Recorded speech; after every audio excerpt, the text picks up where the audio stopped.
បងប្អូនណាខ្លះអត់ស្គាល់ដូងខ្ទិះខេត្តបាត់ដំបងមកមើលវីដេអូនេះជាមួយខ្ញុំទាំងអស់គ្នា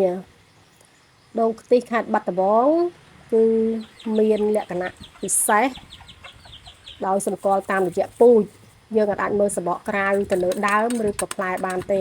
ក៏តែដឹងថាដើមនឹងគឺជាដើមពូជដូងខ្ទិះហើយនៅពេលដែលវាទុំគឺវាមានលក្ខណៈអត់ក្លុកទឹកទេពីព្រោះតែទឹករបស់វានឹងគឺឡើងខាប់អស់ហើយក្នុងមួយធ្លាយវាមានផ្លែខ្ទិះហ្នឹងតែ3 4ផ្លែទេ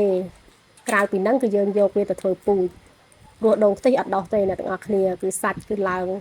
ផុយហើយទឹកឡើងខាប់បែបនេះដូចជាហួយអញ្ចឹង